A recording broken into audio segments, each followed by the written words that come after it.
Olá pessoal, boa noite. Bem-vindos à 10ª edição da live Análise Gel. A gente hoje encerra essa primeira temporada das lives Análise Gel e vamos tratar do tema o futuro do cadastro do Brasil. Um tema bem importante, bem atual, muita coisa acontecendo nesse momento. E a gente traz aqui a professora Andréa Carneiro, da UFPE, para debater esse assunto com a gente.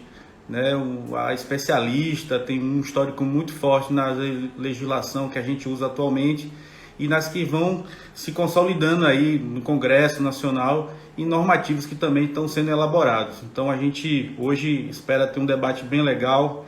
A professora Andréa se colocou bastante solícita em participar hoje, então vamos só aguardar a entrada dela aí.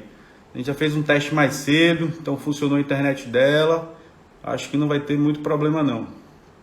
Bom, enquanto a professora está entrando aí, avisar que vocês, como eu falei, hoje é a última live dessa primeira temporada. Como o projeto nasceu de forma muito despretensiosa, mas tomou corpo, a gente quer se organizar para fazer uma entrega melhor para vocês aí para o futuro, Então, os vídeos que das 10 edições, a gente não conseguiu salvar todos, A gente tem pelo menos 5 edições gravadas e liberadas no YouTube. Então, quem quiser rever os vídeos, corre lá no YouTube para rever. A professora André entrou aqui. Deixa eu só localizar ela para chamar aqui. Ok. Então corre lá e vê no YouTube, Aproveita para se inscrever também para pontuar melhor para o nosso canal. Aguardando só a conexão da professora Andréa, a gente começar nosso bate-papo. Opa! Tudo bom, professora? Olá, boa noite. Tudo bem? Tá me ouvindo bem, né? Tudo bem, e você?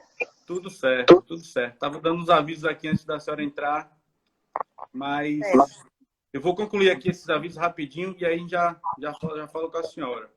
Então, gente, ainda os vídeos estão lá no YouTube e no IGTV. A gente tem o blog Análise Gel, Tô falando aqui, pessoal, para se inscrever no blog também, porque além dos vídeos, a gente tem os artigos que eu escrevo e que outras pessoas, outros profissionais escrevem também, e eu divulgo através do blog. Então, para quem já tá reclamando aí que hoje é a última live, bom, essa é a última live dessa temporada, Vou pensar outros projetos, aí outros formatos para fazer uma entrega bem legal para vocês. As lives vão voltar, mas com uma periodicidade menor, porque dá muito trabalho fazer live e consome bastante tempo. Então, a gente vai fazer um formato um período maior, entre um vídeo e outro, mas vai manter nossa ideia aqui, Então, professora, boa noite de novo. Eu sei que seu currículo dispensa apresentações, Mas, para quem não a conhece, eu prefiro aqui, minimamente, falar um pouco do seu histórico aqui, Então, a senhora possui graduação em Engenharia Cartográfica pela Universidade Federal de Pernambuco, Tem uma especialização, um aperfeiçoamento aí em cadastro muito propósito, lá na Universidade de Jaén, na Espanha. Mestre em Geociências pela Universidade Federal do Paraná, doutora também pela Universidade de Santa Catarina, Já está atuando com cadastro e registro de imóveis. É professora da UFPE, lecionando aí na Engenharia Cartográfica, na graduação e no programa de pós-graduação, Ciências Geodésicas e Tecnologia da Geoinformação. Tem essa ampla experiência aí na ciência geodésica, com ênfase no cadastro territorial, E é isso que a gente quer explorar hoje aqui.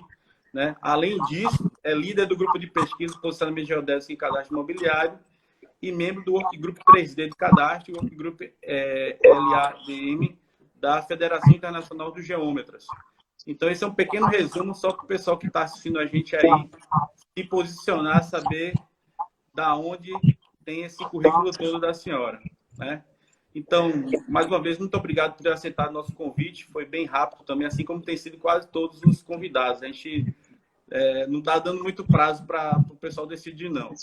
Então, muito obrigado. E a gente, como a hora do Instagram é a hora mais rápida do mundo, a gente tem que correr aqui para aproveitar o tempo, Então, professora, antes de a gente falar do cadastro territorial, o futuro desse cadastro no Brasil, eu queria que a senhora falasse um pouco da sua atuação como professora e pesquisadora nesse momento que a gente está vivendo de pandemia, E eu vi que a senhora tem coordenado o projeto aí Covid Descartes, está monitorando o avanço do Covid-19 no estado de Pernambuco.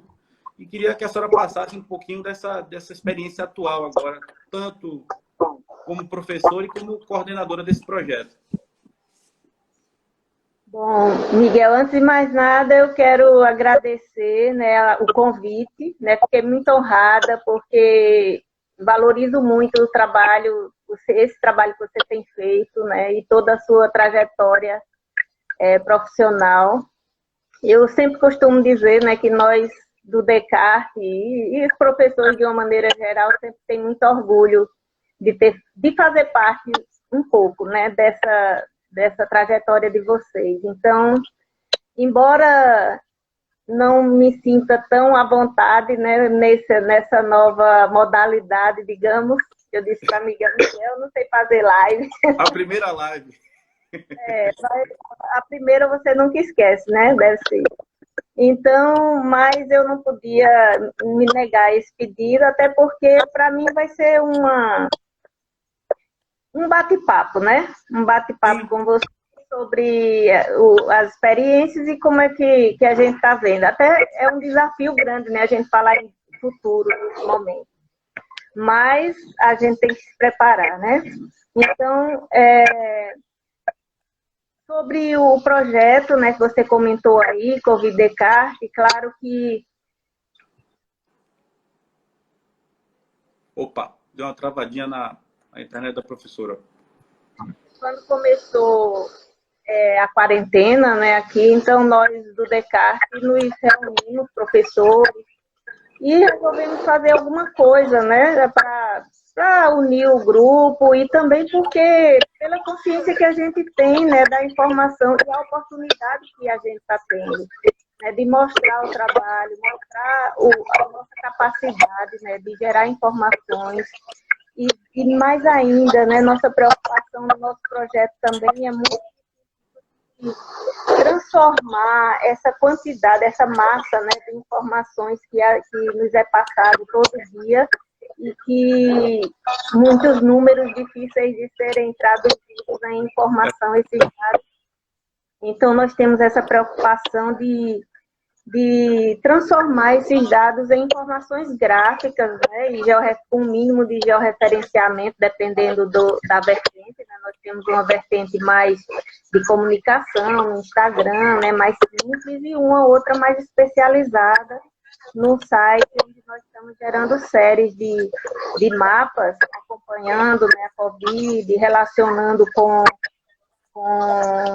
índices de vulnerabilidade, né? Eu acho que isso vai ser bem importante, já está sendo importante, né, para outros grupos de pesquisadores, e eu acho que esse registro que nós estamos fazendo vai ser muito valioso para futuros trabalhos também, não só agora, né, durante o acompanhamento da epidemia, mas no futuro também, né, para quem for precisar dessa informação para outros trabalhos.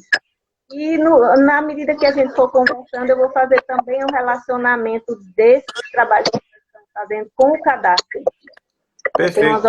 Professora, assim, seu currículo é bastante interessante para esse debate de hoje, e a senhora participou do grupo de trabalho de regulamentação da Lei 10.267 de 2001, né? Essa lei que culminou no cadastro territorial rural, aí hoje está rodando através do Sistema de Gestão Fundiária SIGEF. Então, a gente deve muito a senhora e outros atores também, né, importante nesse processo, professor Arthur, professor Philips.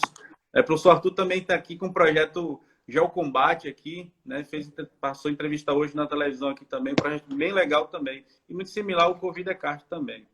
Então, a senhora participou da regulamentação da 10.267 e também da instituição das diretrizes para cadastro territorial multifinalitário no Brasil, né? Então, para mim, é inegável sua contribuição para o cadastro territorial no Brasil. E aí isso é reconhecido não só por mim, mas por outros acadêmicos, né, outros colegas da senhora e outros profissionais da área.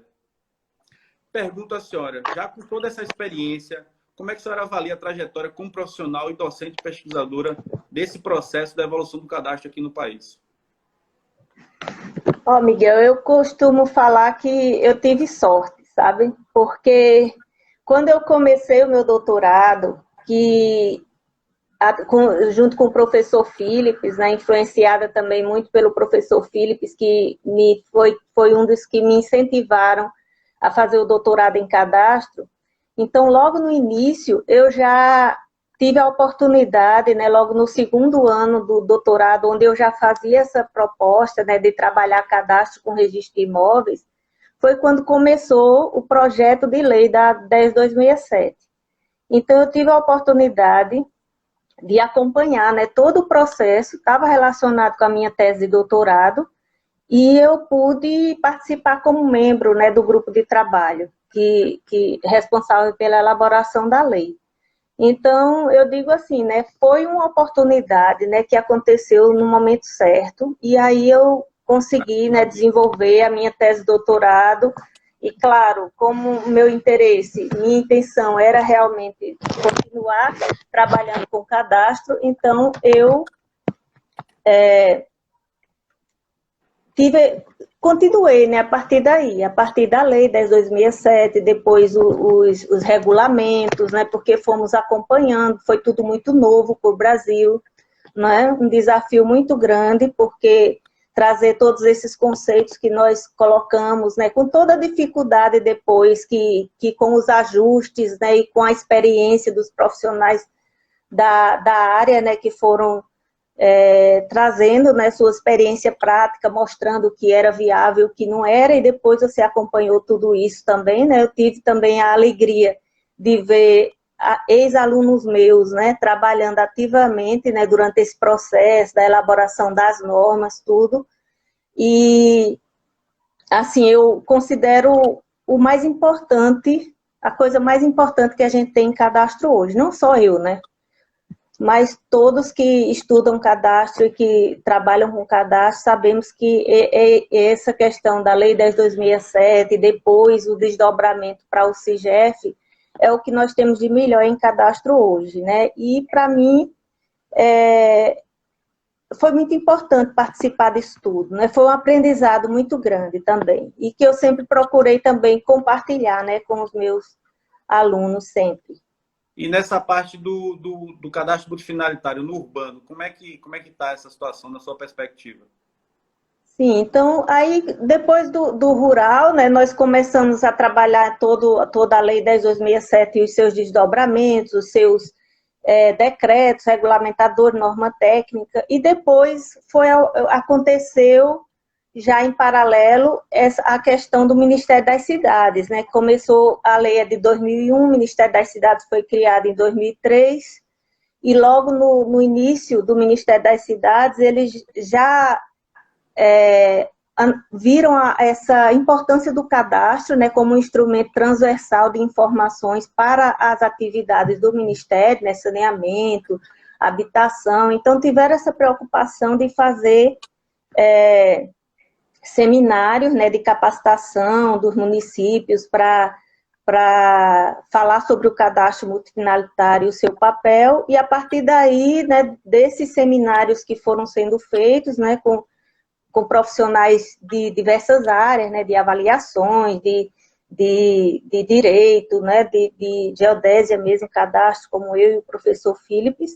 Então, depois dessa experiência das capacitações é que surgiu a necessidade, né, porque os municípios não tinham nada, nenhum instrumento de orientação.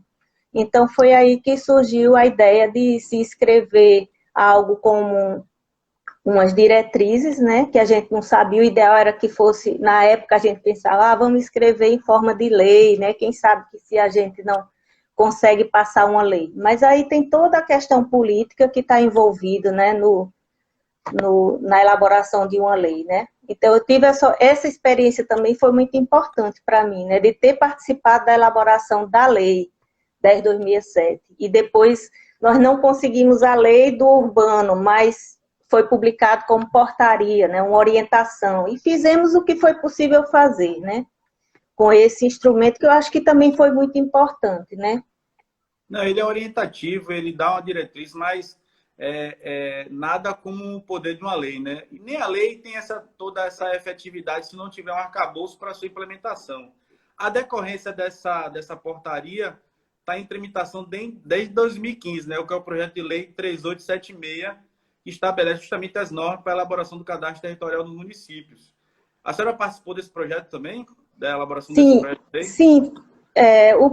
A história do projeto é o seguinte, né? Nós publicamos o manual de apoio, né? As diretrizes com o manual de apoio e o famoso Zé Cadastro, né? Aquele gibizinho do Zé Cadastro que fez muito sucesso. Então, nós fizemos essa publicação e começamos a fazer capacitações, né? Aí, o Ministério das Cidades criou os editais de extensão, que foram muito importantes também, porque conseguimos levar a ideia do multifinalitário para o Brasil todo, né? Através das universidades. E aí, em 2015, surgiu essa oportunidade, né? Um deputado se disponibilizou para lançar uma lei. Então, o que nós fizemos? Assim, rapidamente, eu me lembro que nós estávamos até numa capacitação em Macapá. Então, surgiu essa oportunidade, né? O deputado vai pegar essa bandeira, né? Então, vamos... Aí, só que a gente não queria pegar a portaria, porque a gente já tinha testado, já sabia das suas limitações. Uma coisa é você orientar, outra coisa é você obrigar, né? Então, a gente sabia que nem tudo que estava ali era aplicável para todos os municípios do Brasil. Então, nós pegamos rapidamente aquilo ali e, a partir da experiência com as capacitações que nós vínhamos fazendo, nós propusemos, né, esse texto do projeto de lei, né, que foi, e aí teve um problema, né, porque era um deputado baiano, não lembro bem o nome dele, mas ele faleceu, né, antes de dar entrada nesse projeto, e depois aí o atual deputado, que era o ex-prefeito de Belém, foi quem segurou e propôs, né, esse projeto que está em tramitação, que está, por sinal, parado, né, há um tempo. Aí, logo no ano seguinte, em 2016, professora, foi publicado o decreto 8764, que instituiu o SINTER, né, o Sistema Nacional de Gestão de Informações Territoriais sobre a Administração da Receita Federal. Eu acompanhei alguns debates, inclusive com a senhora participando, sobre o SINTER, e tenho meu entendimento próprio, né, sobre o SINTER. Muito embora de 2019 para cá, como a gente tem tido pouca informação, né, pararam de ocorrer aqueles debates, a gente não sabe muito o que está acontecendo. Mas eu queria a sua opinião sobre o SINTER, né, porque o projeto de lei, assim como as diretrizes, eles dão um caminho, mas eles não criam um ambiente para a implantação. E o SINTER, ele meio que vai estar forçando uma situação, né, para o município se integrar, né, aqueles que têm condição já podem entrar, conectar direto, sim, mas os que não têm, estão criando um ambiente para que esse cadastro seja implementado. E a minha preocupação vai justamente no sentido da Receita Federal não ter expertise em cadastro territorial, não ter na sua missão esse escopo, né, essa atuação, e está contando com o FEA para essa execução, que também não tem essa expertise nem atribuição para isso, né? Mas eu queria a sua opinião sobre esse sistema e como ele está se desdobrando agora, né? Antes de falar no SINTER, eu vou falar ainda, digamos, os primórdios, né, do SINTER, que foi o CNIR. Sim, né? sim. Então, começou, a gente trabalhou, né, o mesmo grupo, principalmente eu e o professor Philips e o professor Arthur, nós passamos um tempo junto com o INCRE, com a Receita Federal, né, trabalhando em capacitação, porque vinha aquela questão de implantação do CNIR. E toda aquela dificuldade, né, que para mim a maior dificuldade do CNIR, ainda acho, não sei, eu estou meio afastada, né, da questão operacional ou da questão de gestão, digamos, mas para mim a dificuldade naquela época, pelo menos, era muito essa gestão, né? A gestão colocada como uma gestão compartilhada entre INCRA e Receita Federal. Então foi muito difícil, né, esse início ali, onde a gente tinha aquela questão das unidades cadastrais diferentes, né? para o INCRA o imóvel rural é uma coisa, para a Receita Federal o imóvel rural era outra. Então, começava por aí, a gente fez várias reuniões, né? Nós temos memórias, né? No INCRA deve ter também a memória de tudo isso que foi feito, onde a gente fez várias capacitações, mostrando que tinha que ter uma unidade básica, e aí foi onde começou o interesse da Receita Federal também, né, para que depois migrou para o Sinter. Eu lembro que numa dessas capacitações do CNIR, o Luiz Orlando, né, falou conosco sobre essa ideia do Sinter, nessa ideia de um cadastro multifinalitário. E aí, depois só que nós não participamos, né, dessa elaboração ou desse trabalho da publicação ou da elaboração mesmo do decreto que gerou o Sinter. Mas aí você tem razão quanto às suas observações, né? Porque você, como é que se diz? Gerar um sistema, né? Criar um sistema onde você pretende integrar cadastros como nós temos, né? No rural a gente já avançou, né? Avançou, mas ainda tem os seus problemas, né? A gente não tem base cartográfica para o cadastro rural, né? Temos uma base geométrica já muito avançada, né? Precisa e bem estruturada, mas ainda tem um longo caminho a percorrer, porque a quantidade, né, de imóveis que são pequenos, que ainda estão fora do sistema, né? É grande, né? Que são os imóveis de menor dimensão. Mas pior ainda a questão dos municípios, né? Porque municípios aí vem aquela questão de não ter lei, né? Não tem lei, não tem cartografia, não tem norma técnica, né? Dizendo como foi feito para o rural, né? O rural teve que ser feito todo esse arcabouço de normativas, e para o urbano nós não temos nada disso. Então, só você criar o ambiente e dizer que vai disponibilizar o ambiente para os municípios se integrarem, está muito longe ainda da gente chegar nessa situação, né? Muito longe mesmo.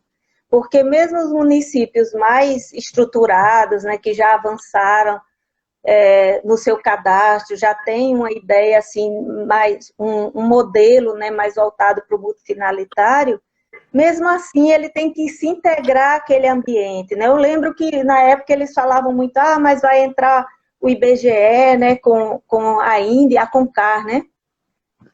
Mas só que a INDE é cartografia, né? A INDE é padrão para cartografia e as outras coisas, né? E o cadastro, a base do cadastro é o quê? Qual é a missão?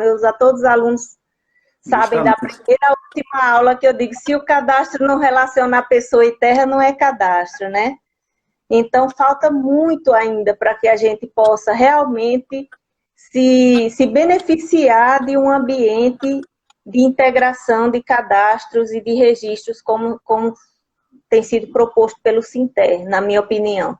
Eu olhei lá hoje, né, para ver se tinha alguma coisa nova, né, porque esses últimos 2 anos eu estive realmente mais afastada, né, das atividades externas à universidade, assim, em termos de grupos de trabalho. Então eu fui ver se tinha alguma novidade, né, em termos de manuais operacionais, e não tem, né. O manual operacional que tem até agora é o do registro né, dos cartórios. Não, chegou a ser tá difícil, né?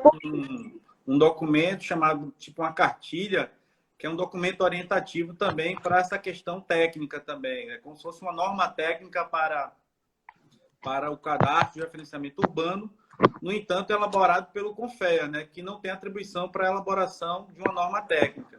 E aí a gente tem um sistema que se diz que não é gerenciador de cadastro, mas tem cara, jeito, anda como, né? É um cadastro, né? Tem uma norma para referenciamento, mas ele não é cadastro, né?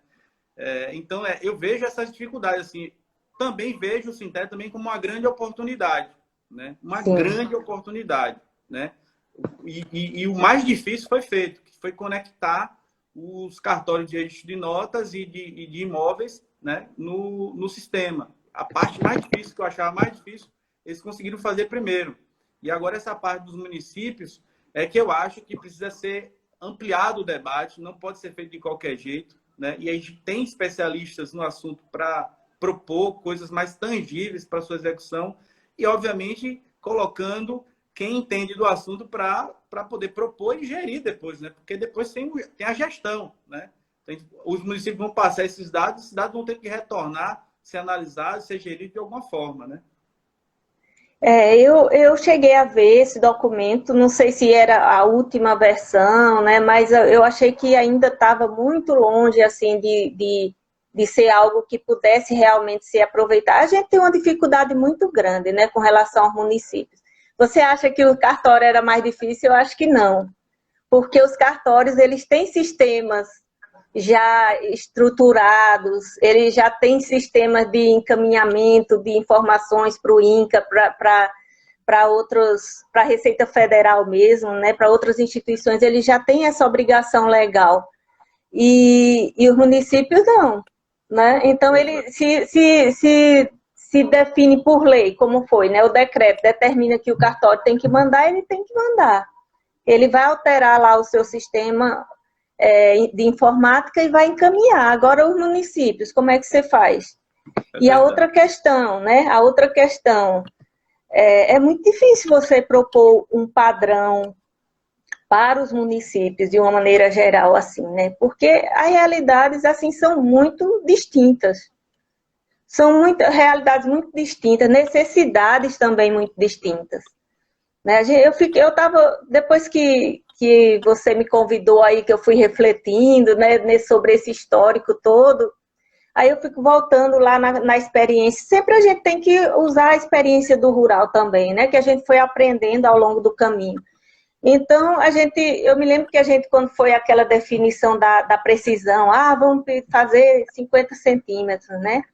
Desde o começo a gente sabia que determinar uma precisão só para o país todo não era a situação ideal, porque a gente sabia que tinha lugar que não precisava disso. Só que naquele momento era o possível de ser feito. A gente não tinha como estabelecer...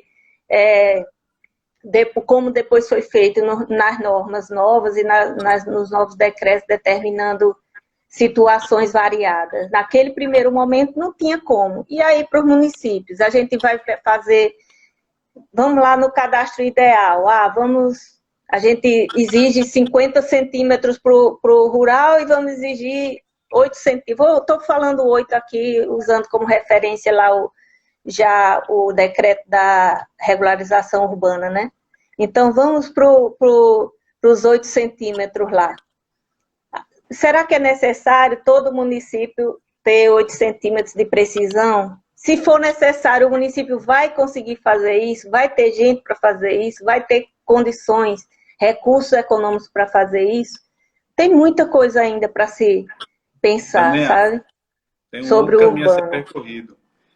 Professora, se soma esses esforços aí da portaria do Ministério das Cidades e o projeto de lei, assim como o Sinter, os instrumentos da uso campeão extrajudicial e, recentemente, da Lei da Regulação Fundiária, que instituiu a REURB. Né? Esses instrumentos, eu tenho percebido aqui já uma implementação forte, né? Também muito puxado pelos cartórios. Né? Os cartórios têm visto esse passivo de imóveis que não fazem parte da sua serventia e querem trazer isso para a sua serventia até para ter lucro também em cima disso aí. Na sua experiência, qual é a sua opinião dessa aplicabilidade prática que está acontecendo agora sem ainda ter uma regulamentação plena desse processo com o georreferenciamento e o cadastro urbano?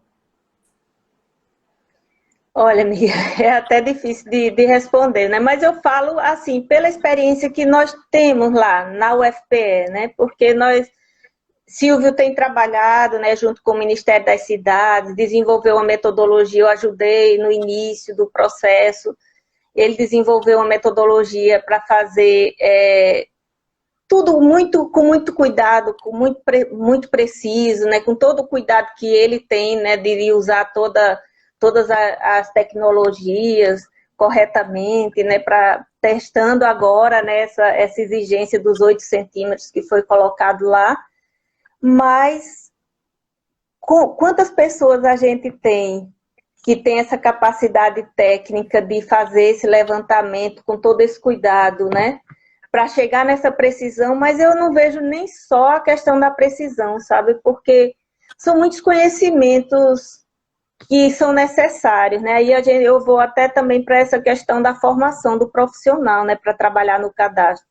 Você, como profissional que teve essa experiência toda no cadastro, você teve que trabalhar o tempo todo com a informação legal também, né? Então, você tem que ter essa formação do embasamento legal, com o embasamento técnico, para saber que metodologia que você tem que fazer, qual é o instrumento jurídico que vai ser gerado dali.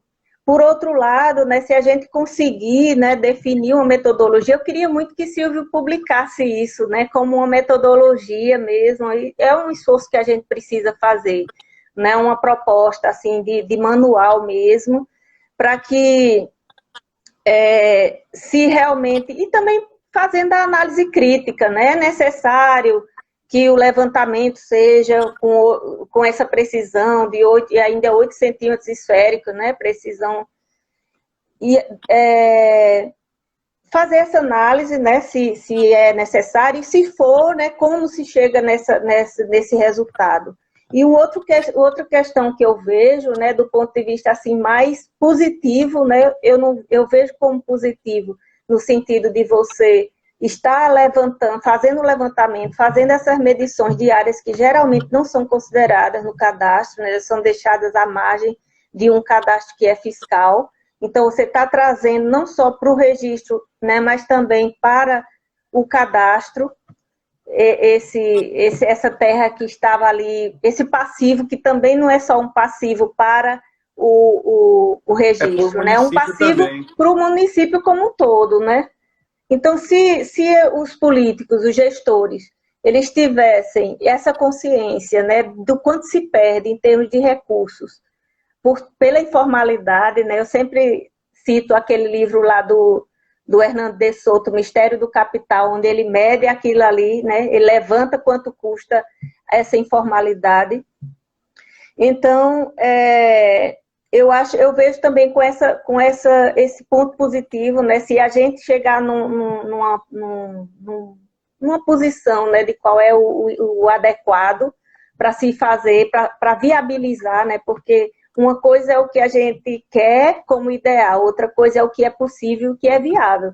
Você lidou com isso o tempo todo lá no INCRA, né? O ideal, a gente quer um imóvel com 10 centímetros ou 5 centímetros no urbano, né? Mas qual é o viável economicamente também, né? E o que é necessário também, a gente tem que pensar nisso tudo. Agora, só fechando essa questão da regularização, uma coisa que eu vejo também é que muitas vezes se faz o projeto de regularização dissociado do cadastro, né? Como lá os que Silvio fez lá na região metropolitana de Recife, fez o levantamento com todo cuidado, né, aquela informação completa, né, cuidadosa, e para onde foi essa informação? Ficou lá no outro setor, que serviu só para regularização fundiária e não foi aproveitado do cadastro.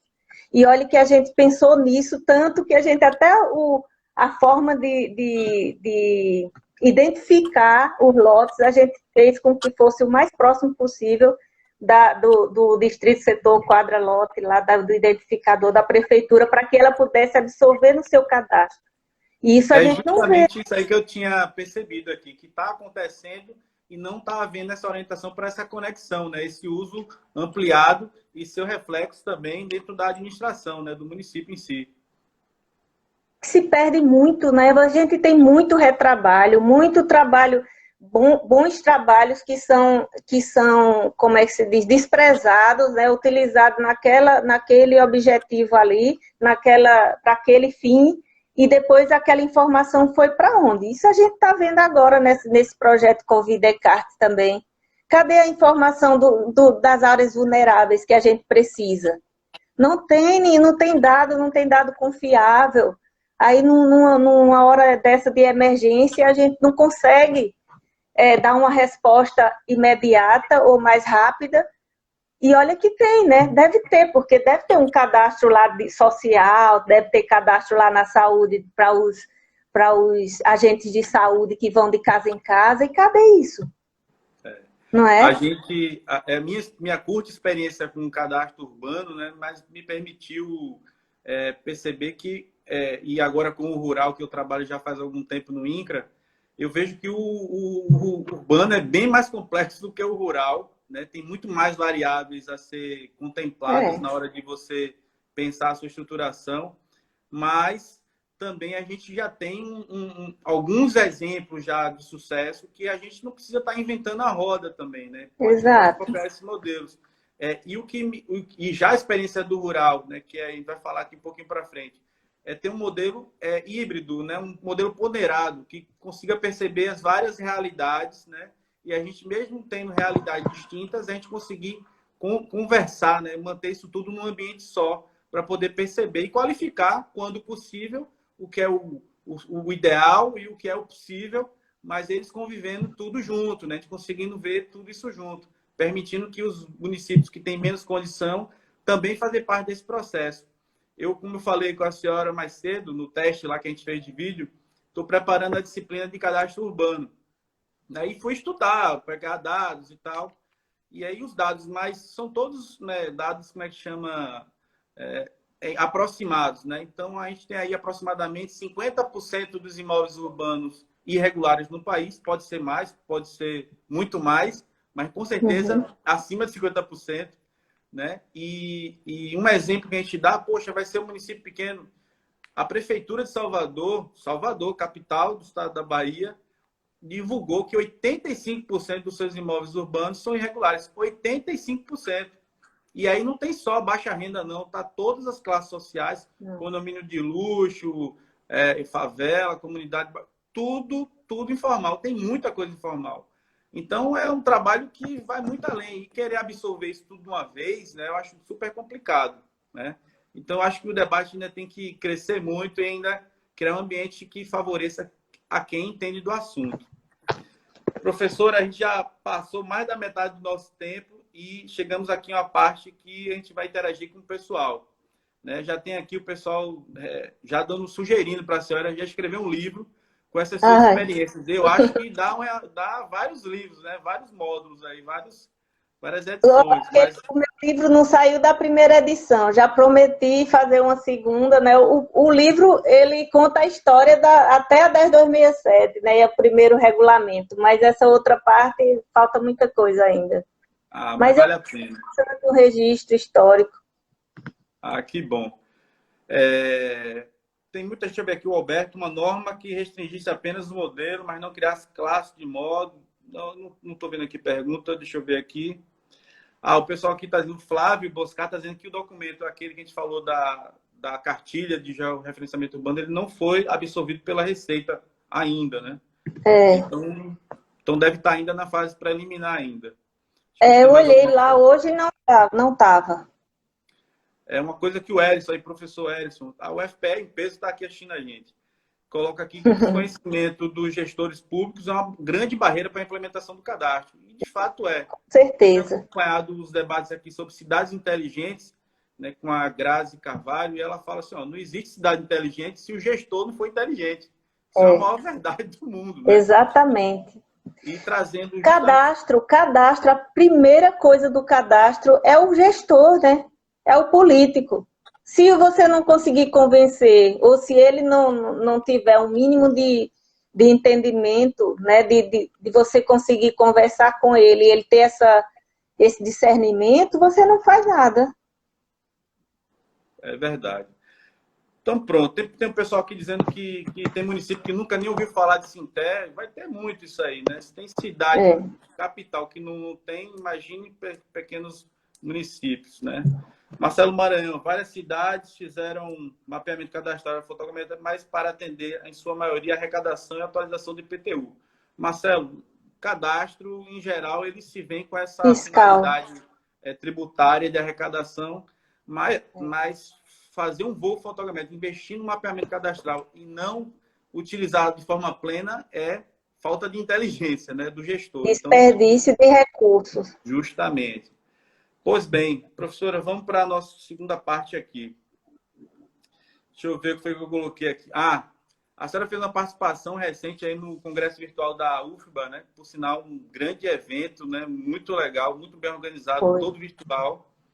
E a senhora passou uma ideia aí sobre a questão de não gastar mais, pensar, né? Não gastar tanta energia nessa busca do cadastro ideal, que a senhora até já adiantou um pouco aqui. Mas, sim, ter um cadastro possível. Como é que a senhora explica isso aí do possível? Eu tenho minhas ideias, mas queria ver seu entendimento. Eu até te agradeço, né, Miguel, a oportunidade de explicar melhor, né? Porque lá o tempo foi muito curto, né? E aí a gente às vezes coloca alguma coisa assim que pode até não ser muito bem compreendida, né? Então é uma oportunidade de explicar melhor essa situação.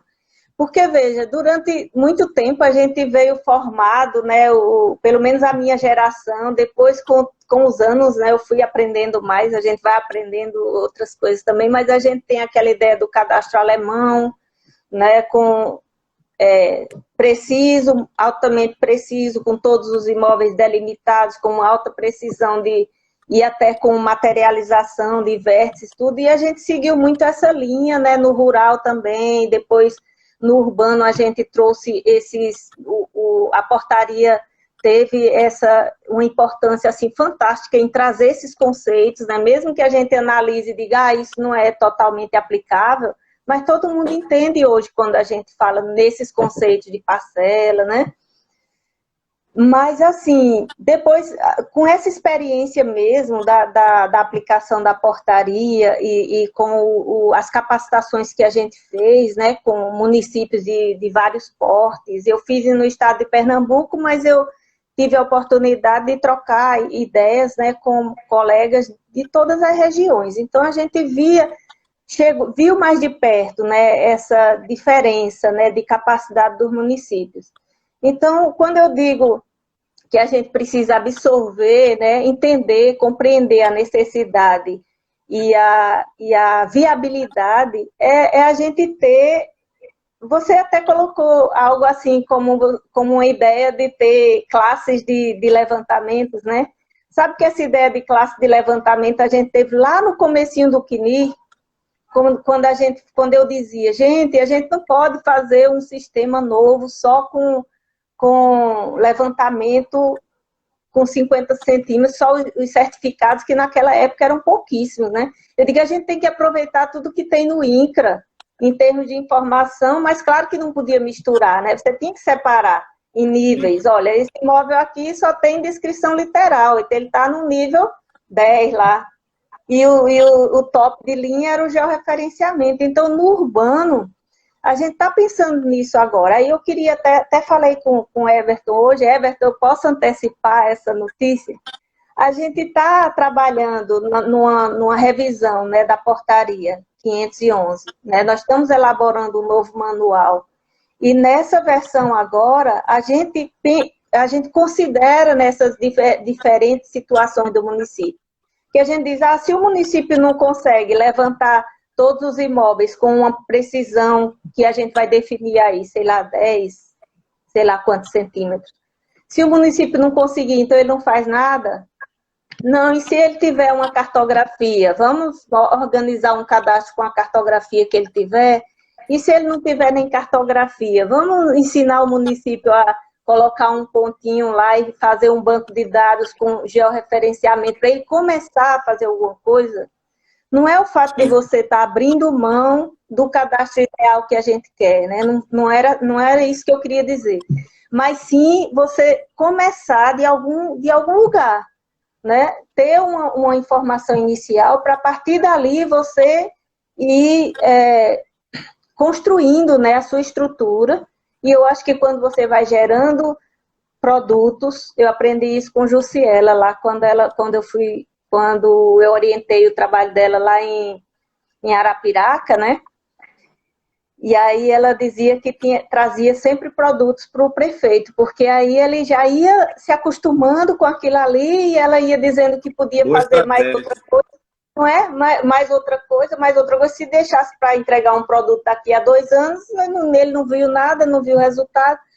E isso aí é fantástico. Eu acho que a gente tem que pensar nisso também, né? A gente tem que pensar que a gente não pode tratar de uma forma igual, né, os desiguais, e a gente tem que dar ao município pequeno que não tem estrutura, ou ao grande que não tem estrutura para levantar tudo que tem, de alguma forma ele trazer aquela área de baixa renda para o cadastro, mesmo que seja um cadastro nas classes que você comentou, né? Uma classe de precisão mais baixa, que vai servir para uma coisa, mas não vai servir ainda, por exemplo, para como um certificado, né, do rural.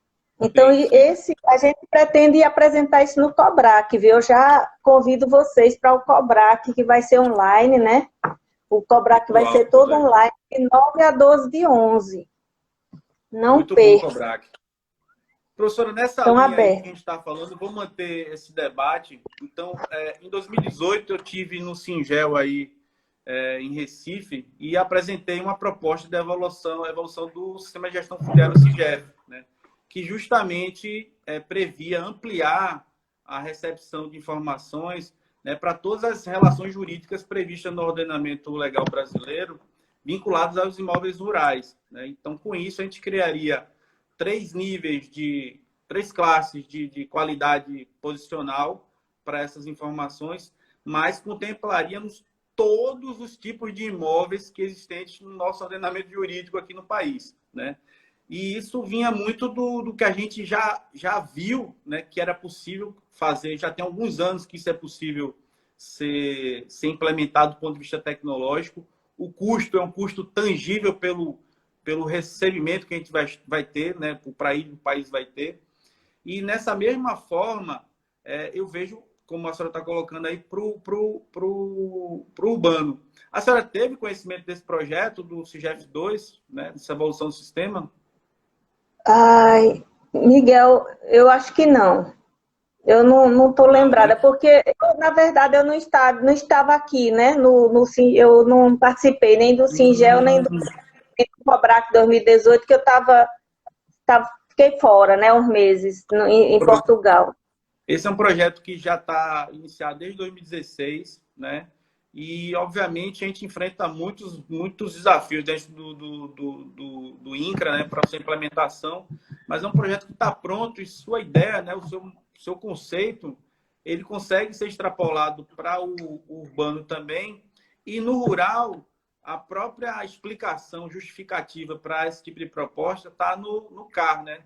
O Cadastro Ambiental Rural, ele chegou com uma obrigatoriedade e, bem ou mal, com qualidade ou não, ele povoou um sistema com mais de 7 milhões de poligonais já referenciadas lá com dados de CPF e CNPJ.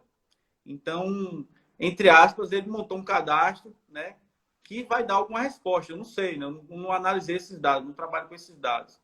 Mas se tivesse um mínimo de controle nessa aquisição dos dados, ele poderia ter montado um grande cadastro, um grande sistema para contribuir muito para essa proposta que a gente está tendo hoje aqui.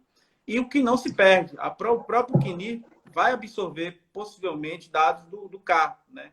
Dados do CAR, dados do CIGEF, né? Isso vai qualificar essa informação porque a gente vai trabalhar com o possível, né? O que é que a gente tem na mão, não vai desperdiçar esse dado, né? E nessa linha também, a gente vê aí muitas informações sendo desperdiçadas. Eu participei de um evento online aqui também durante essa quarentena, eu tenho feito muita coisa, que era do GovTech, são as empresas de tecnologia do próprio governo pensando propostas. E o que eu vi lá é que o maior Big Data do Brasil é o próprio governo federal.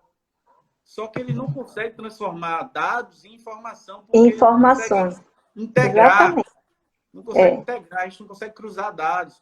Então, muita gente nesse período de quarentena tentou gerar informação a partir dos dados, mas não conseguiu ter acesso aos dados. Então, não conseguia fazer análise, não conseguia fazer o que vocês estão conseguindo fazer aí, o que a UFBA está conseguindo fazer aqui na Bahia, né? Então, isso foi um desafio muito grande.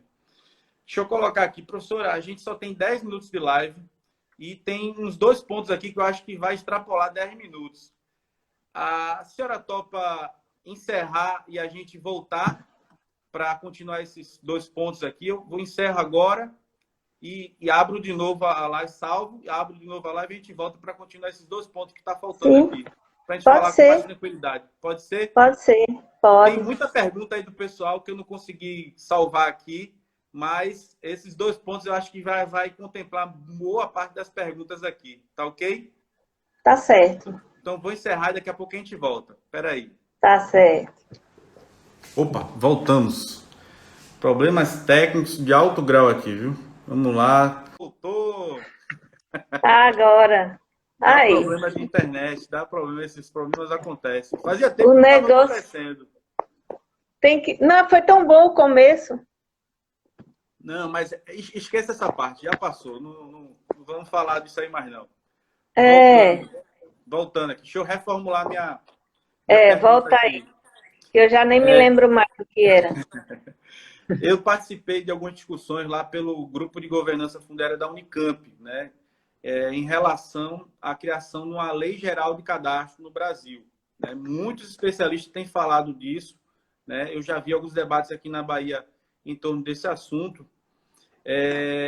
Eu não sei se a senhora está participando desse momento agora, mas como é que a senhora vê? É viável ter uma lei geral de cadastro? Qual a importância dessa lei para ter um cadastro efetivo aqui no país? Olha, Miguel, vou te falar agora do que eu aprendi lá em Portugal. Porque a vida toda, né, o tempo todo, a gente sempre falou numa lei de cadastro, num órgão de cadastro, né?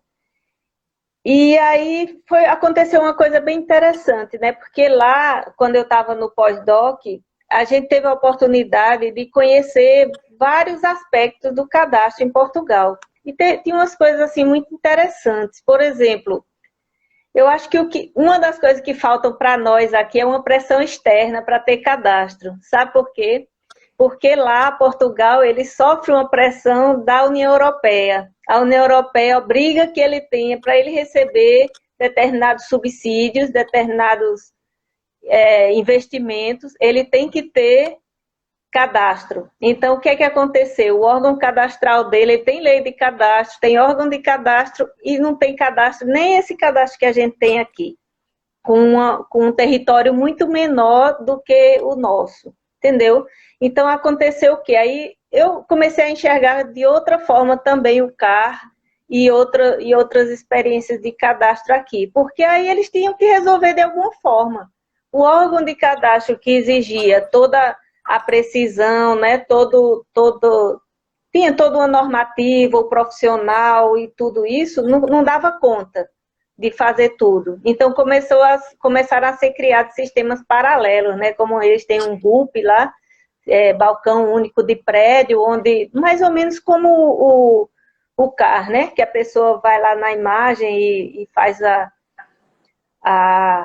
a delimitação. Então, aí eu comecei a enxergar uma coisa, eu digo, não é que o Portugal tem órgão de cadastro, lei de cadastro, e não resolveu a situação de cadastro deles lá.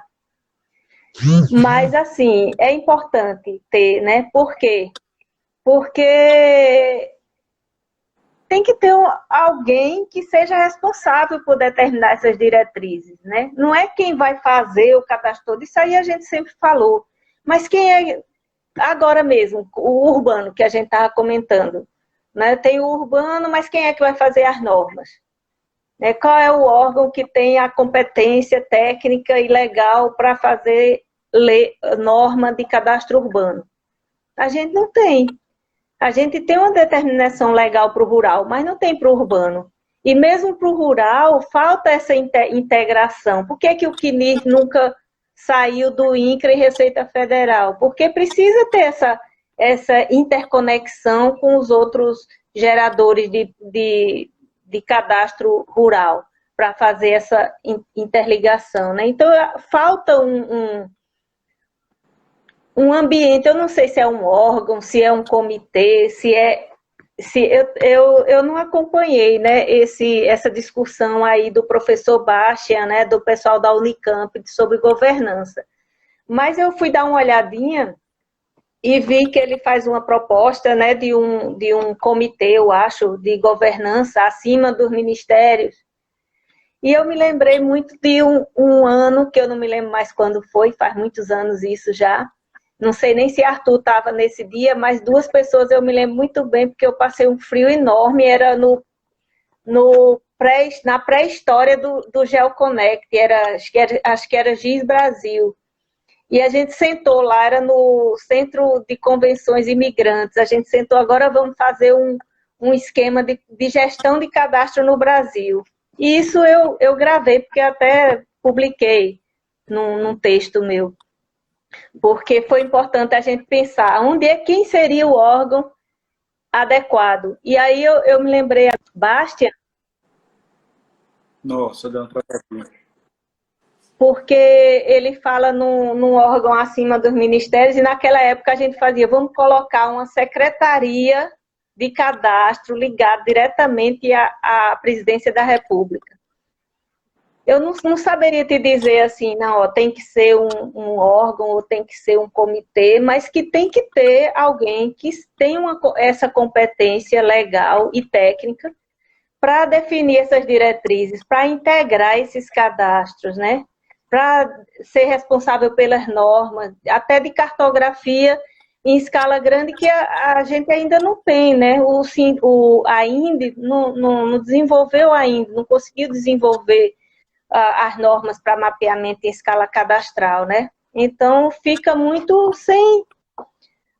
assim, cada um por si, né? Cada um fazendo sem referência, né? que atenda à sua necessidade. O INCRA faz para ele, a Receita faz para si, a Prefeitura faz para cobrar imposto, e não tem essa instituição, não sei dizer se é instituição, se é... Falar em agência, né? O pessoal não tem um grupo que defende que seja uma agência reguladora. Eu não tenho, assim, uma opinião formada. Eu sei que deve ter alguém, mas não necessariamente. A senhora terminou antecipando a próxima pergunta, que também foi uma pergunta da Jussiela, que a senhora citou aí, né, sobre essa criação desse órgão de cadastro, de gestão territorial. A minha opinião, professor, é que seja o nome que for, seja a estrutura que for, o importante é que ela exista. Né? Existe. Com esse objetivo, com essa missão, né, de orientar os ministérios, né, os diversos órgãos, instituições vinculadas aos ministérios que atuam nesse segmento, dando diretrizes, né, e normatizando sua aplicabilidade, sua aplicação. Né? Então, eu venho defendendo essa proposta há alguns anos, e muitas vezes o pessoal fala, não, vai ser só mais uma criação de cargos, não sei o quê, disputa política. Cara, se não for para se submeter ao jogo, então acaba com tudo, né? Então, mas não é porque tem um jogo político de indicação de pessoas, de cargos, que não vai ser criado o órgão. O órgão está acima disso, né? E, na minha opinião, esse órgão ele termina absorvendo funções além da gestão cadastral, né? Do cadastro urbano ou rural, que ele também teria que ter essa amplitude, urbana e rural também. Né? Claro. Mas ele passaria a ter uma dimensão de perceber essas relações dessas informações cadastrais. Por exemplo, quando há sobreposição entre um nível de informação e outro. E aí o exemplo que eu dou, claro, por exemplo, um território indígena sobre um território quilombola. O que é que prevalece? Que condicionantes são colocadas aí para um prevalecer sobre o outro? Sempre um vai prevalecer sobre o outro, né? Então, até na revisão ou num novo olhar colocado sobre a legislação que existe hoje, teria que ser pensado, porque quando essas leis foram criadas, não se pensava cadastro, né? Pensou cada um no seu objetivo individual, mas sem ter essa percepção da relação com os demais níveis de informação, né? Então, propor uma ampliação da área urbana. Pô, mas isso é possível com o nível, sem comprometer o meio ambiente naquele município? Então, essas diretrizes, eu acho que teria que ter regra e teria que ter um responsável por isso, teria que ter quem cobrar. E hoje, mesmo que seja colocado a proposta do professor Baixa, um comitê, esse comitê ainda estaria nesse nível, né? Porque a gente briga hoje dentro do governo, né? A senhora não participa tanto desse nível de discussão, mas as instituições, os órgãos, os ministérios brigam muito por vaidade pessoal de algumas pessoas, né? Eu não estou participando agora, viu, atualmente, mas já convivi muito com isso. Né? E esquecendo do objetivo maior, que vai todo mundo colher esse fruto, né? Então, é óbvio que se a gente tiver um cadastro eficiente, todas essas instituições vão colher frutos para isso, mas essa vaidade, né? Isso foi até um tópico do evento lá de governança tecnológica do governo federal, que os técnicos de tecnologia da informação, os profissionais dessa área do governo, eles perceberam essas vaidades e eles estão buscando soluções tecnológicas para quebrar essas vaidades, ou seja, estão, né, meio que forçando, criando um ambiente forçando essas instituições a utilizar seus sistemas, né? E a meta 1 do governo hoje é papel zero, né? Do ponto de vista de tecnologia, é acabar com o papel, né?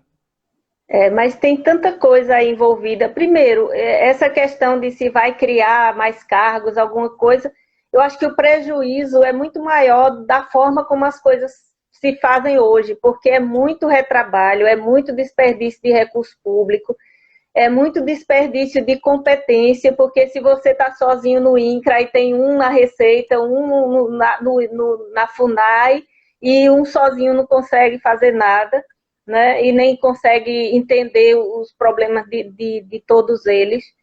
Então, esse prejuízo é muito maior. Eu vejo assim que a gente está aos poucos, né, muito lentamente, mas eu acho que agora a gente já tem um corpo mais qualificado, entendeu, de técnicos, porque na época que eu comecei, né, a gente via, nós cartógrafos éramos formados muito na parte técnica. E ainda, eu acho que essa discussão ainda tem que ser, a gente vai fazer está fazendo essa discussão de ensino de cadastro.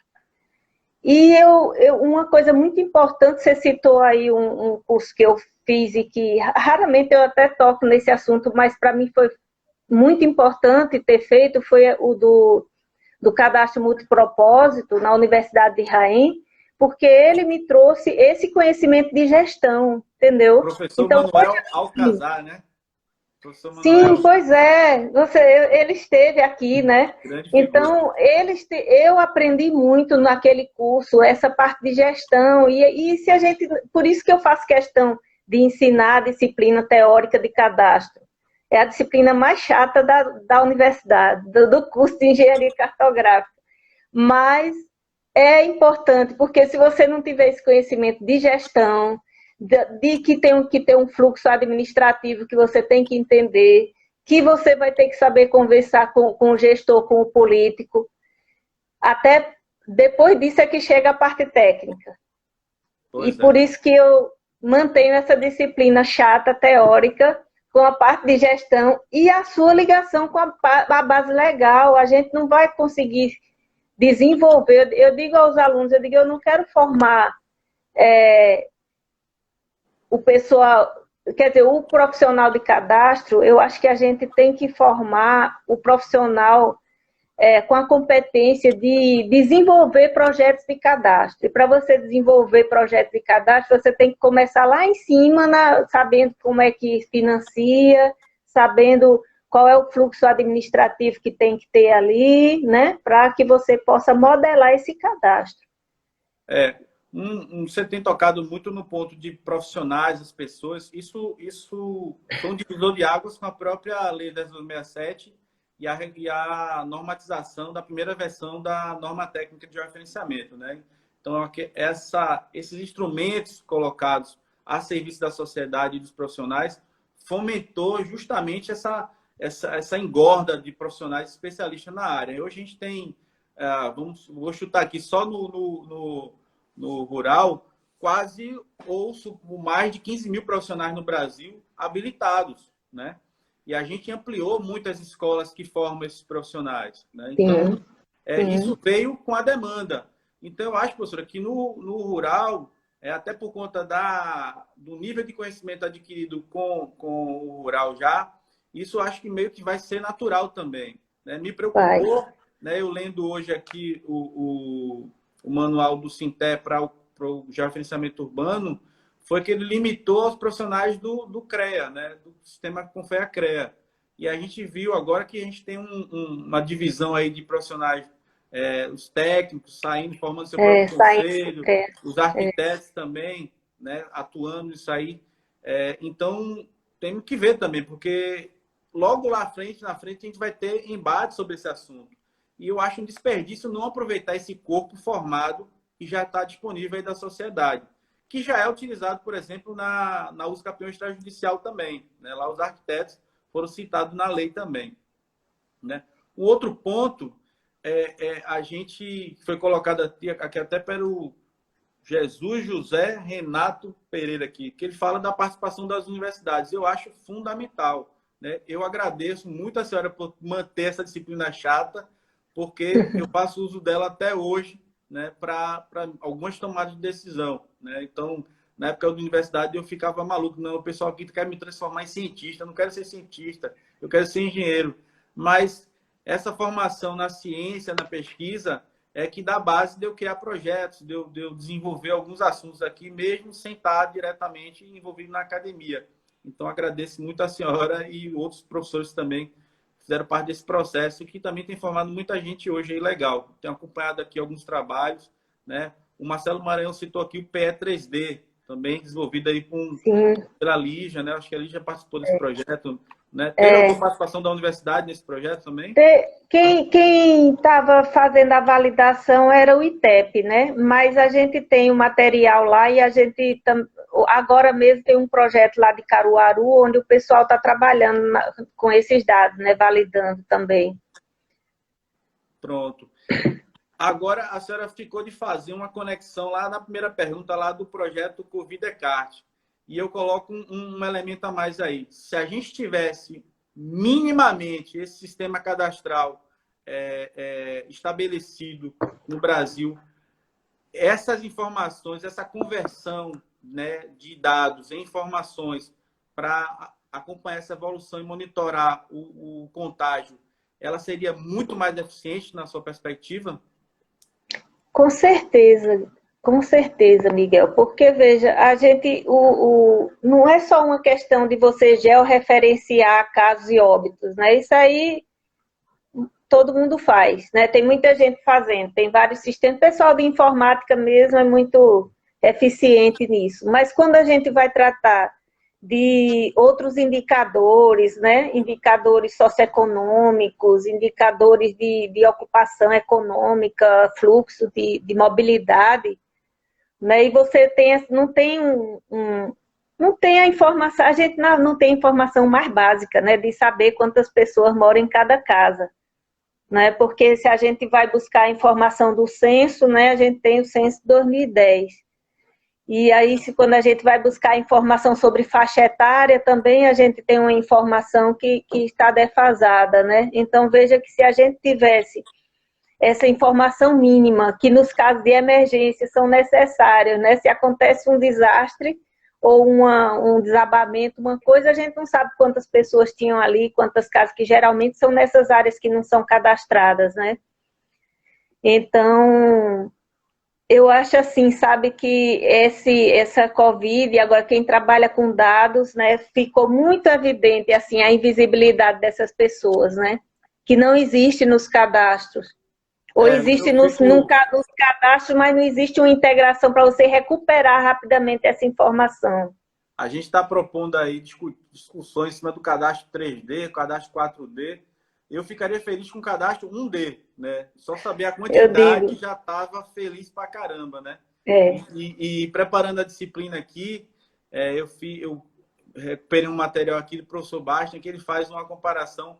Nossa, a gente tem mais de 100 mil veículos automotores aqui controlados pelo governo, né? Então, a gente gerencia todo ano aqui um cadastro de veículos de milhões de carros, né? Tratores, caminhões, e não consegue fazer um cadastro de imóveis, né? Então, e o imóvel que é imóvel, né? Que não se mexe, né? Não se mexe, justamente. Né? Então, eu acho que falta justamente essa estrutura que dessa de dimensão e apontando o caminho sempre, porque eu vejo essa estrutura que se propõe aí, seja ela secretaria, um órgão, uma autarquia, o que for, porque ela tem uma função perene, né? Ela não acaba nunca a sua atividade. Então, de fato, há essa lacuna na administração pública do governo federal brasileiro, né? E nenhum órgão hoje existente consegue absorver ela 100%, né? Não. Então, o órgão mais próximo disso poderia ser o INCRA, mesmo assim não tem expertise com a área urbana. Então, não tem. Aí o órgão que tem área urbana não tem nenhum profissional, nunca trabalhou com essa missão específica, com essa estrutura. Então, de fato, tem que se criar isso aí. E eu acho que a partir daí, porque as justificativas, professoras, ela é muito básica, é matemática pura, né? Se a gente multiplicar os 50 milhões versus a regularização, quanto isso vai impactar na arrecadação? Acabou, está feita a discussão, acabou a discussão, né? A própria justificativa do Sinter é para recuperar 1,5 bilhão de ativo que o governo não consegue cobrar, né? De dívida, né? Então, exato, tem justificativa para isso, né? E a eu queria contrapartida é voltar. mínima. Agora que você falou no Sinter de novo, eu queria voltar a um ponto importante com relação ao Sinter também, que me preocupa. É a questão que você já tocou também na questão não sei se é vaidade ou é na questão das instituições ou das pessoas ou dos cargos, sei lá o quê, que se julgam donos da informação ou do dado, entendeu? Ou que ele é que tem competência, e isso acontece na prefeitura, com quem faz a gestão do cadastro fiscal. Então, eu acho que muitas vezes extrapola a questão legal do sigilo, né? Porque tem os dados que são sigilosos, tem a questão da privacidade. Agora a gente tem uma lei, né, de proteção, a lei nova de proteção de dados, né, que era de 2018, agora começou a vigorar, né? Agora, então, tem a questão da privacidade, do sigilo, mas, às vezes, essa proteção, ela extrapola a questão legal, no sentido do acesso à informação. Aí eu não sei se até que ponto um sistema que é gerenciado pela Receita Federal, quem teria acesso a essas informações, ou se elas não seriam muito restritas. Entendeu? O acesso às informações, tudo bem, a Receita Federal integrou tudo, ela tem tudo, toda a informação, mas será que a Prefeitura vai ter acesso também à informação que ela precisa? Será que o INCRA? Será, entendeu? É a volta, né? A mão dupla. É uma dúvida que eu tenho com relação a isso, sabe? Ao Sinter. Não, eu sei que tem as responsabilidades, mas eu não estou falando de não... Claro que a gente tem que obedecer à lei com relação à privacidade, embora que a gente o tempo todo está autorizando todo mundo a usar nossos dados, né? Assistir essa semana aí privacidade hackeada é assustador mesmo. Mas, enfim, o Estado, né, não tem que garantir esse direito legal da privacidade dos dados. Até pelo modelo que foi feita a conexão com os cartórios, né, a gente viu que é possível preservar a privacidade dos dados pessoais, né, mas mantendo os dados estruturais abertos para as instituições. De fato, não está claro essa questão do retorno às instituições, né? Não está claro esse papel, esse momento. E eu vou além disso, né? Então, se a gente tem um incremento fortíssimo na arrecadação, além da volta da informação, acho que tem que voltar o investimento também. Parte do lucro, né, sim, atribuído a esse aumento de arrecadação, parte dele, uma pequena parte, tem que ser destinada ao investimento da manutenção desse sistema, que ele é retroalimentável, né? Mas precisa, temporariamente, tempo em tempo, estar evoluindo, está sendo mantido, né? Isso aí foi até um conselho, né, que até parece básico, né, trivial, né, devia ser lógico, né, quando a gente escreveu lá no manual de cadastro, que parte da arrecadação, né, do aumento de arrecadação decorrente, porque já é naturalmente, se você atualiza cadastro, se você organiza, já vai ter um aumento, mesmo que você não aumente o IPTU, né, por conta dos que não cadastrados que entram.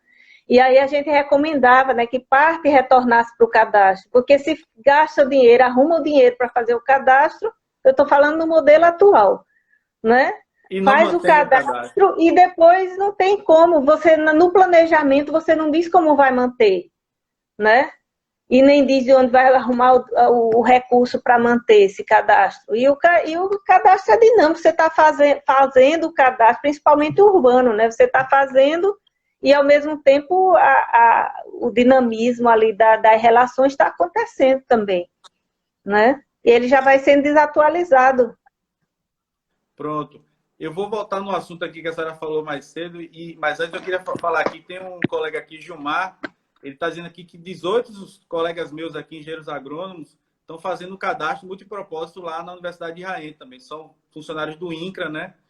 São peritos federais agrários e estão fazendo lá o curso lá. Muito bom. É importante que eles se envolvam também nesse assunto, é bem legal. Bem legal Eu mesmo. dei aula até nesse curso, eu estava dando aula também. Foi? Eu primeiro fiz o curso, depois eu entrei como docente. Mas nesses últimos 2 anos que eu me afastei, né, 3 anos que eu me afastei de muitas coisas, me afastei também do curso. É mais bom saber. Professora, encerrando aí agora nossa live, né? A gente falou, já incomodei demais a senhora aí. Foi um prazer. Você soltou um spoiler aqui do Cobrac sobre a relação cadastro urbano. Eu queria saber um pouco mais aí, o que é que a gente pode esperar dessa proposta aí, até o pessoal se animar e participar do Cobrac também, né? O Cobrac é um grande evento. Ano passado, acho que foi ano passado, não, em 2018 eu participei e foi bem legal lá. O evento está muito leve, muito tranquilo, e os assuntos são muito quentes, são muito da hora, muito do momento, né? Então, mesmo a gente tendo debatido há 2 anos atrás, os assuntos ainda continuam tão quentes ainda, estão em debate forte ainda. E dessa proposta, o que é que a gente espera? Veja, tem o Cobrac e, em paralelo ao Cobrac, também vai ter o segundo encontro de professores, né, sobre ensino de cadastro, que é muito importante também, né? A gente está tentando reunir as pessoas para discutir realmente o ensino de cadastro, que isso também é fundamental, né? A gente tem que ter um corpo técnico forte, né?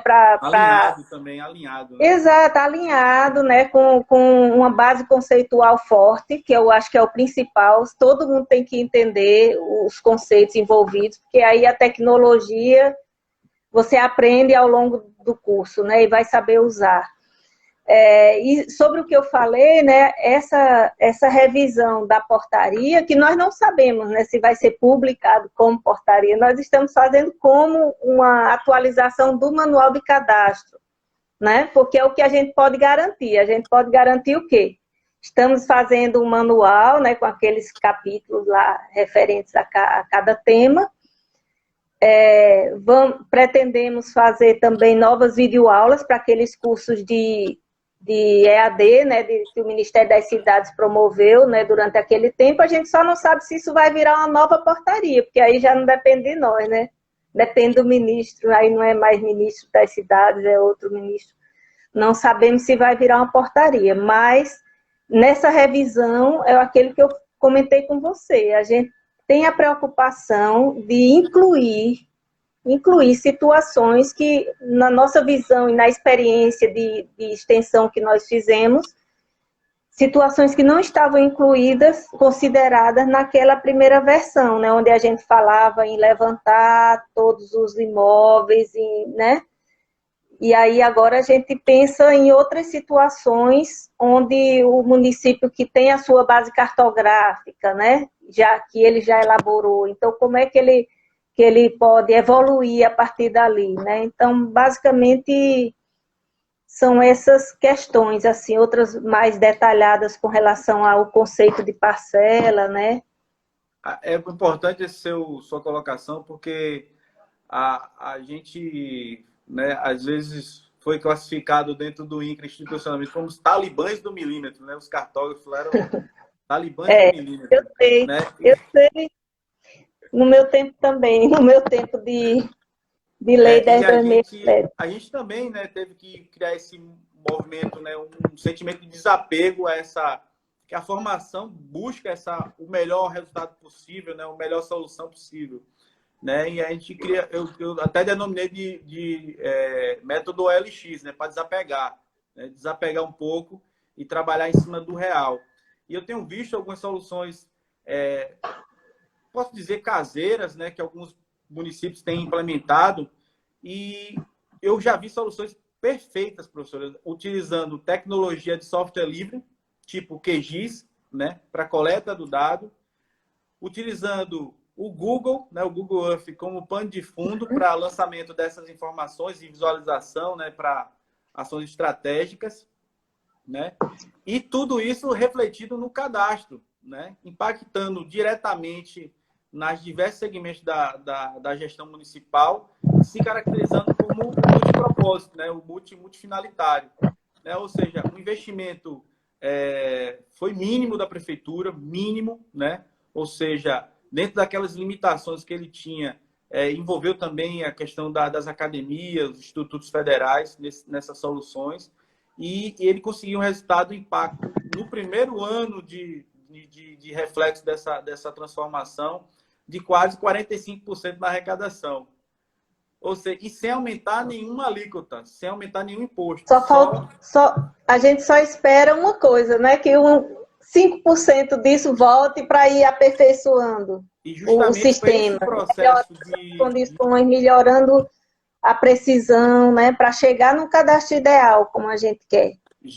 Foi justamente esse processo que foi acontecendo, igual esse exemplo que você deu aí, de fazer entregas constantes ao gestor, né? Dele poder criar uma relação de pertencimento com aquela proposta, né? Que favoreceu a manutenção dele. Então, sempre há um incremento, né, no ano seguinte, de tecnologia ou de implementação de soluções que otimizem a coleta e gestão da informação. Então, isso vai vindo vai se incorporando, vai tomando corpo, né? O gestor, ele vai gostando, porque ali está a galinha dos ovos de ouro dele, né? Exato, ele vai tendo... que ele vai fazer precisa de dinheiro, então está ali a fonte do dinheiro dele. Retorno político e retorno econômico, não é isso? Que a gente tem que demonstrar. É isso que tem que ser demonstrado. E essa palavra que a gente fez questão de colocar desde a primeira versão do manual, né? O multifinalitário não se constrói de uma hora para outra, né? A gente quer um multifinalitário, mas ele tem que ter o cadastro territorial básico também, né? A partir dali, ali é uma primeira, ele pode fazer algumas interligações, algumas entregas que forem, algumas necessidades que forem sendo, algumas demandas, né? Que forem sendo atendidas, mas o multifinalitário é um processo gradativo, né? E essa palavra gradativo, o cadastro progressivo, a gente quer o melhor cadastro possível. Nós queremos o cadastro ideal, preciso, criar trilha para chegar nele, né?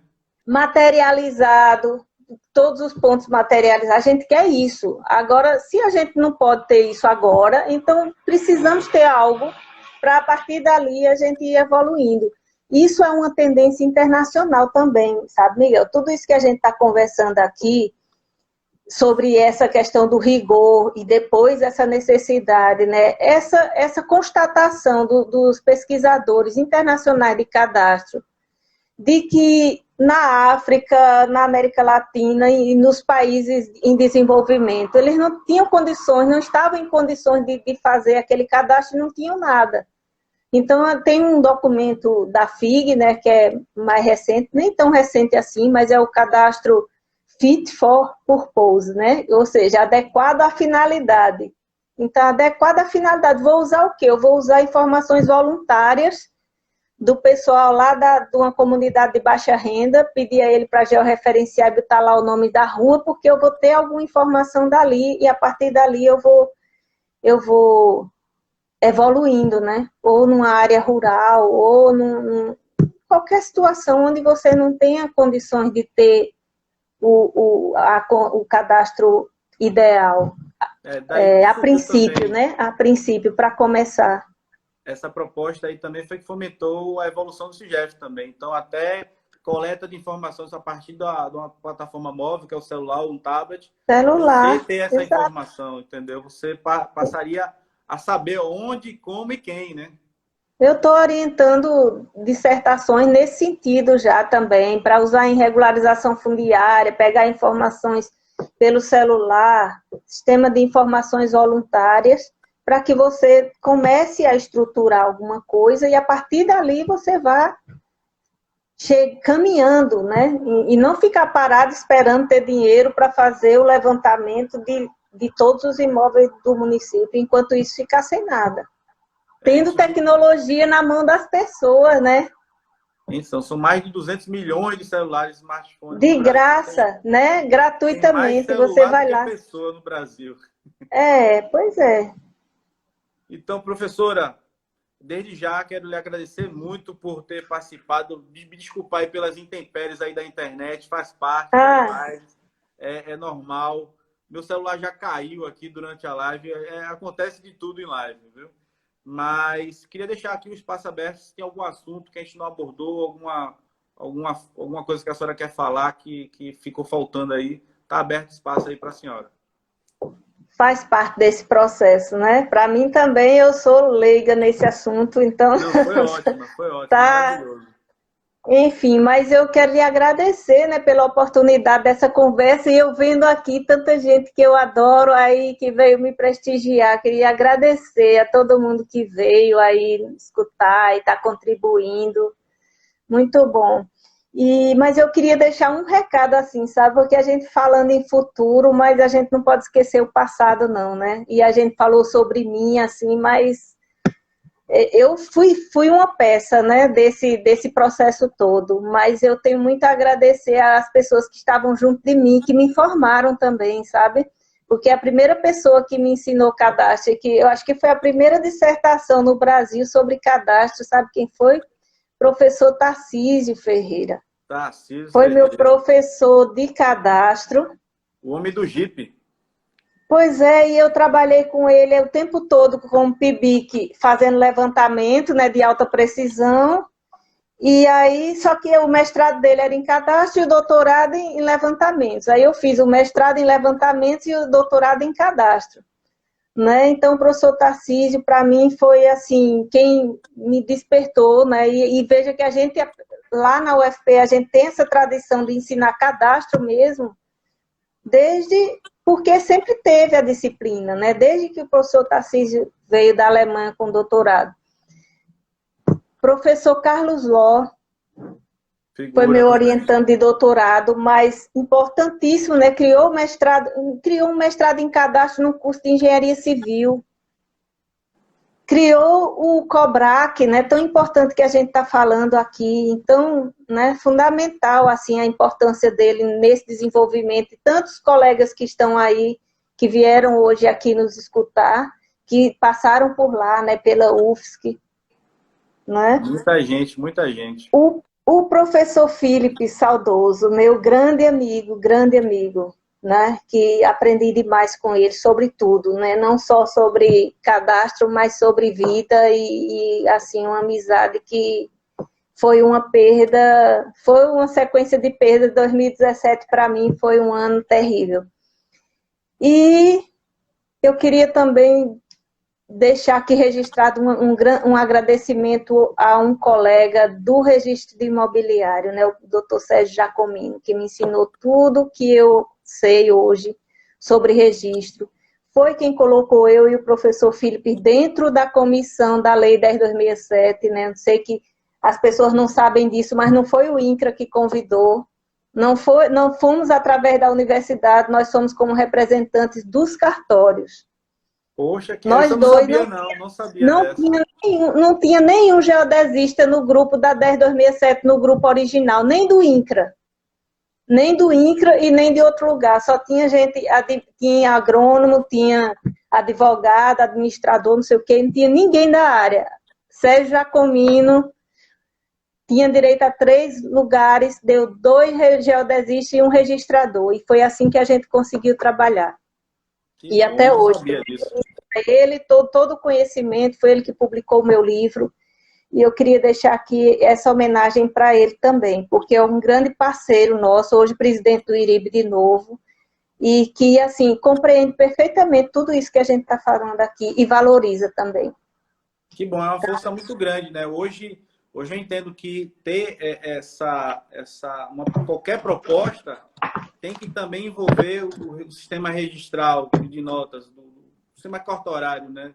No Brasil Sim. como um todo. Qualquer proposta de gestão territorial que não envolva isso aí, está fadado ao insucesso, né? Então, e eu vejo também, eu percebi aqui, eu participo de um grupo da Associação de Registradores de Imóveis aqui da Bahia, eles também têm essa preocupação porque é a segurança jurídica da prática dos atos que eles praticam nos seus cartões, Claro, nas suas serventias, né? exatamente. Então, saber a origem, saber se a qualidade dessa informação espacial facilita o trabalho deles também. Mas Sérgio entendeu isso há 20 anos atrás. Eu comecei meu doutorado em 97. Eu conheci Sérgio pela internet, na época que a internet era a lenha. Discada. Então, conheci assim, fui fazer uma pesquisa, achei o cartório dele em Franca, fui bater lá, de Florianópolis para Franca. E ele disse, não, vou apoiar isso aí, o trabalho é importante, eu entendo e vou apoiar. E foi assim que a gente conseguiu E o Brasil começar. agradece. E depois, veja que a gente fez todo esse trabalho, né, junto com levando a informação geodésica para o registrador, trazendo a informação jurídica para os profissionais da área geodésica e de cadastro, né? E tudo isso foi possível por conta desse apoio também que a gente teve, do lado do registral também. Graças a Deus. O Eduardo Augusto também participou bastante desse processo. Pois né? Depois aí, Eduardo era o diretor de assuntos agrários, aprendeu tudo, eu não precisava mais ir junto nos eventos, que ele já sabia, né? Quase um perfeitamente comunicar conosco. Né? Mas foi bom. Então, professora, a live foi fantástica. Não pode ser de agradecer, né, a essas pessoas.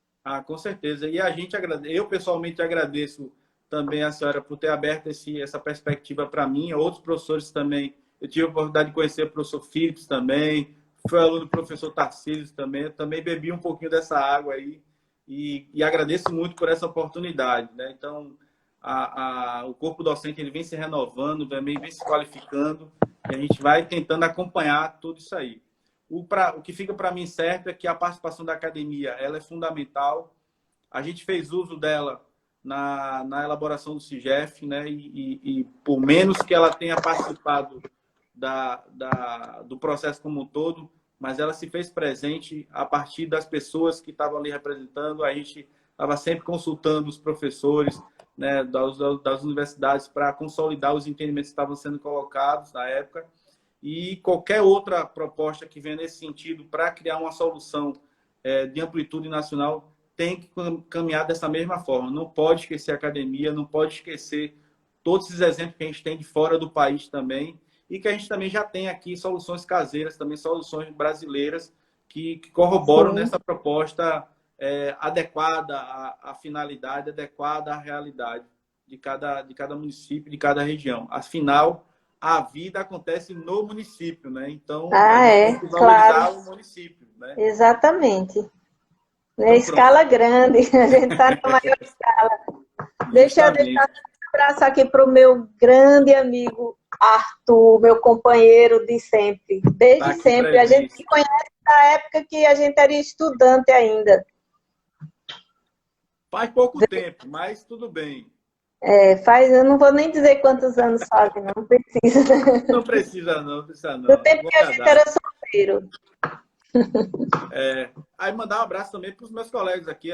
Passou aqui Roberto, Nilton, Márcio Pinto, né? Muita gente aí. Um abraço especial ao pessoal do Café com Agrimensura que está aqui presente também. Eu não conheço quem cuida do perfil do Café com Agrimensura, mas eu tenho acompanhado. Não é o Edja, não. É o Edja, também minha filhinha científica, como diria meu orientador. Um abraço para Carla também. Mas eu tenho acompanhado o trabalho e tem que valorizar esse pessoal que tá criando conteúdo, criando debate. Eu, nessa quarentena, criei esse ambiente aqui. Para mim, foi um momento de também me aproximar das pessoas, que a gente está no isolamento social, mas a aproximação pode ser virtual, né? E eu me aproximei de muitas pessoas, né, a partir das lives de análise gel aqui. Professora, vou encerrar. Parabéns aí por seu trabalho, né, Miguel? Obrigado. Parabéns. A grande profissional.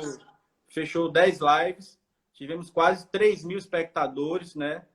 Quase 1.500 simultâneo. Né? Hoje aqui na sua live aqui já bateram mais de 150 espectadores, né? Cerca de 70, 80 simultâneos aqui. Então, para mim, é recorde, é muita gente, porque é um grupo qualificado, um grupo que está dedicado a debater e seguir com propostas aí para frente, né? Então, o encerramento dessa primeira temporada, ela vai abrir espaço para outros projetos, né? Eu penso numa live mais interativa, onde não vou ter convidado. O convidado vai ser definido quem estiver assistindo, né? Vamos definir na hora aqui e o assunto vai surgindo, entendeu? Mas também vou manter a live na Nigel com uma dedicação a assuntos mais específicos, né? Então, tratar da rede geodésica, essa questão da regulamentação dos drones, assuntos quentes que estão sendo colocados aí dentro da nossa área e que precisam de um aprofundamento do debate, né? Então, quem segue aí o Análise Geo, não se preocupe, que a gente vai voltar mais forte ainda, mais estruturado. É muito importante isso. Muito importante mesmo. Então, viu, professora, muito obrigado. O pessoal aqui adorou a live, né? Então, a gente já vai quase 2 horas de live aí, com os 2 períodos. Eu vou editar esse vídeo vai ficar disponível aí no IGTV do Instagram, mas ele vai para o canal Análise Geo lá do YouTube. Aí eu faço uma edição, tira esses problemas que a gente teve aí de comunicação e fica mais bonitinho e a gente assiste com mais facilidade. Professora, muito obrigado, boa noite e até uma próxima oportunidade. Obrigada a você e a todos. Okay, obrigada pela oportunidade. Tchau, tchau. A gente que agradece. Se cuide.